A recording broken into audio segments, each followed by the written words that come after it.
Aujourd'hui, nous allons traiter un exercice, ou sinon, aujourd'hui, nous allons traiter une première partie d'un exercice qui est très important. Et dans cet exercice, nous allons apprendre comment calculer la variation d'entropie. Alors, dans la vidéo précédente, nous allons faire un petit résumé sur l'entropie. Qu'est-ce que c'est l'entropie, la variation d'entropie? C'est quoi l'entropie échangée? C'est quoi l'entropie créée? Alors si, et on a aussi traité les cas où l'entropie globale égale à 0, échangée égale à 0, ou sinon créée égale à 0. Alors dans cet exercice, alors nous allons voir surtout la méthode qu'il faut suivre pour calculer la variation d'entropie.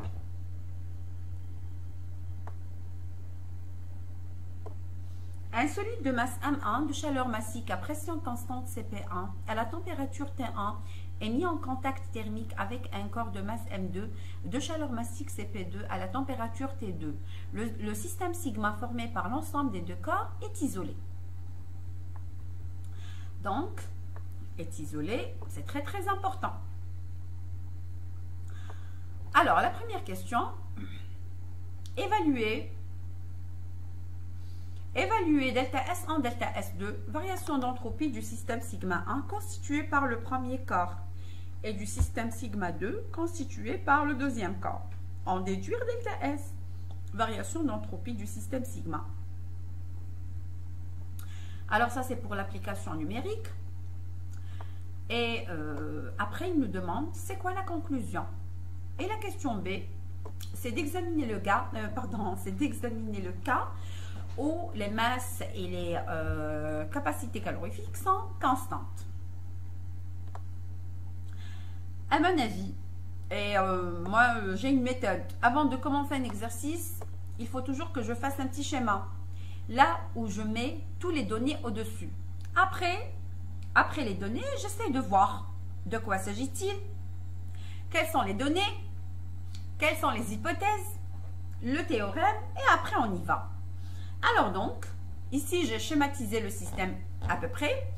Donc le système est composé par le système 1 et 2 et chaque système, ou chaque corps plutôt, chaque solide, est caractérisé par une masse, une capacité calorifique et une température. Bien sûr, T2 est supérieur à T1 et par conséquent, on a un transfert de chaleur de T2 vers T1. Le système est isolé. Alors, si le système est isolé, ça veut dire qu'on n'a pas d'échange de chaleur avec l'extérieur. Donc ça, c'est le système dans le cas général. Donc, on a un échange de chaleur entre le corps 2 et le corps 1 et le système est isolé. Maintenant, il nous demande de calculer la variation d'entropie du système 1 et la variation d'entropie du système 2 et la variation d'entropie totale du système total.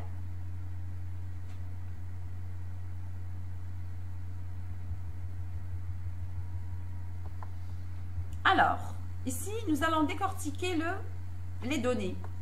Le système est isolé. Alors, dans la vidéo précédente,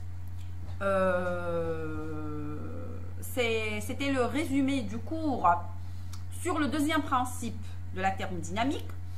Et on a dit que si le système est isolé, attention, le S échangé égale à 0. Le S échangé égale à 0.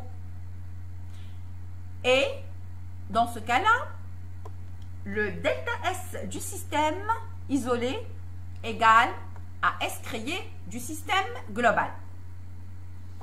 Alors, si delta S égale à S créé, ça veut dire si le S créé existe. Qu'est-ce que ça veut dire? Si le S créé existe, ça veut dire que la transformation est irréversible. Et c'est ça notre but.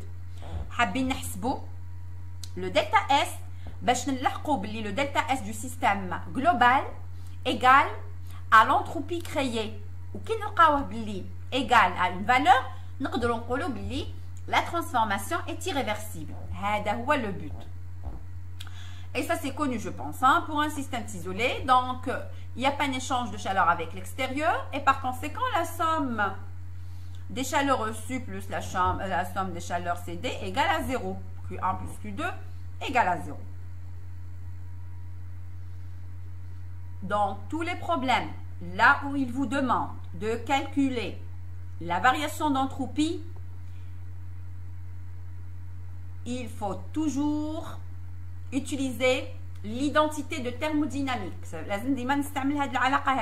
C'est très très important. إذا نروحوا le DS égale delta S échangé plus delta S créé, oui, on peut l'utiliser, mais dans des cas. Mais comme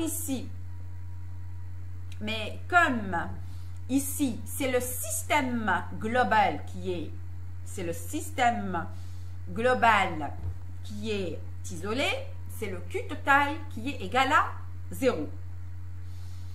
Et donc,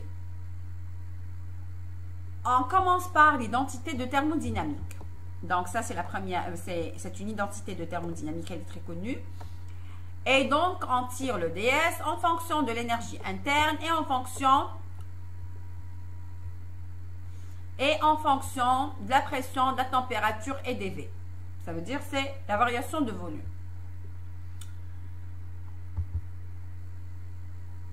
Alors, dans ce cas-là, regardez bien. Le DS total égale DS1 plus DS2. وعندي عبارتين DS1 و DS2. العبارة اللي تحصلنا عليها من l'identité de thermodynamique والعبارة اللي عرفناها في الدرس qui est l'infinitésimale de S échangé plus l'infinitésimale de S créé. Et bien sûr, chacun est caractérisé par ses propres S échangés et créés. Ainsi que U1, ainsi que des U1, des V1, etc. Voilà. Alors, en ce moment-là, on a avec des solides. Ou, comme on a dit auparavant, que les solides sont indéformables. Et par conséquent, c'est des V, adios, amigos. Voilà, ces des V vont disparaître et ils vont faciliter la tâche des calculs. Alors, si dV égale à 0, les deux solides sont indéformables. Si les dV égale à 0, qu'est-ce que ça veut dire? Alors, on sait que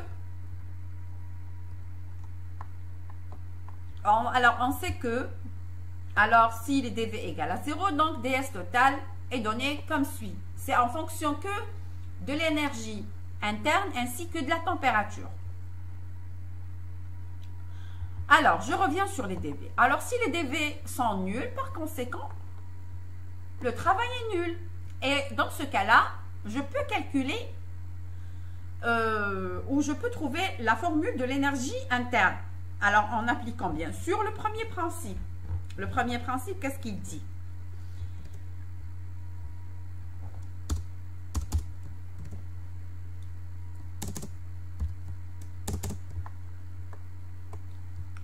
C'est ça le premier principe.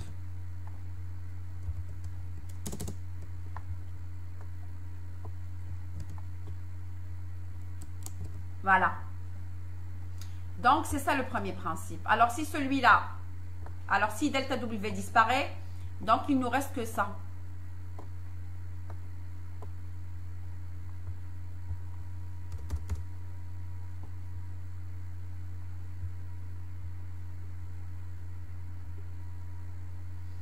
Alors, si le premier principe disparaît, plutôt si les travaux disparaissent, donc ce qui nous reste, c'est que l'énergie interne est donnée en fonction de la chaleur échangée. Et la chaleur dans ce cas-là, comme on a la pression constante, alors delta Q1 c'est égal à DH, qui est M1 CP1 dt.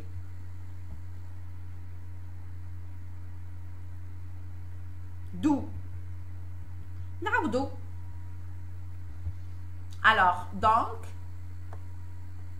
le DU1 sur T, ça devient delta Q1 sur T. Et la même chose pour le corps numéro 2. Les intégrales vont être de T1 jusqu'à T équilibre et de T2 jusqu'à T équilibre. C'est quoi T équilibre? Lors du transfert de chaleur entre le corps le plus chaud et le corps le plus froid, ce transfert de chaleur s'arrête quand la température atteint une température d'équilibre. Maintenant, il y a les températures kiff-kiff. Et dans ce cas-là, on n'a plus de transfert de chaleur. Alors, donc, pour effectuer ou pour mener bien les intégrales, donc il faut remplacer les delta Q par MCP dt. Et dans ce cas-là, voilà, donc j'ai des intégrales de dt sur t. Et ça, c'est des logs. Voilà, donc ça, c'est première intégrale et ça, c'est la deuxième intégrale. Maintenant, il nous reste la température d'équilibre qui est inconnue. Revenons au premier principe qui dit que la totalité des chaleurs échangées égale à 0. Donc ça, c'est Q1 plus Q2 égale à 0. Et voilà. J'ai une équation du premier, j'ai une seule équation avec une seule inconnue. Et donc, l'inconnue, c'était E et je peux l'avoir en fonction des données.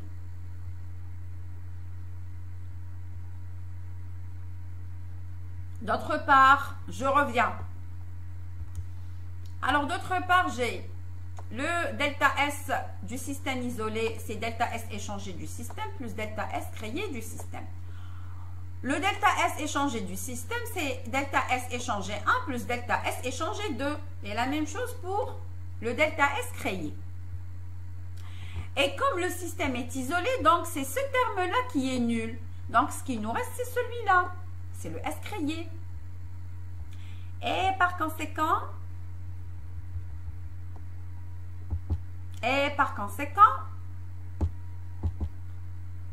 toc toc, qu'est-ce qu'il a celui-là?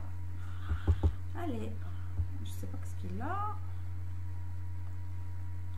Voilà, je reviens. Je sais pas. Voilà, celui-là, il fonctionne bien. Je sais pas. Bon, on pourra travailler comme ça, il n'y a pas de problème. Alors donc, si on a dit que le système est isolé, donc S échangé égale à 0 et par conséquent, delta S total, c'est M1 CP1 log T1, TE sur T1 plus M de CP2 log TE sur T2 qui est égal à quoi? À S créé du système. Et c'est ça notre but. Notre but, c'était d'avoir la valeur de S créé qui n'est pas nulle pour dire que la transformation irréversible. C'est ça la conclusion. S créé n'est pas nul, la transformation est irréversible. La question B nous demande, alors si M1 égale M2 égale à M et CP1 égale à CP2 égale à CP, alors il nous demande de trouver la valeur de la température d'équilibre. Donc, on revient toujours au premier principe et on remplace avec les données. On trouve que TE, c'était en plus T2 divisé par 2. Et delta S du système, voilà, donc je remplace. Et j'applique aussi, j'applique la propriété de log A plus log B égale log A fois B. Et par conséquent, je peux avoir la formule suivante.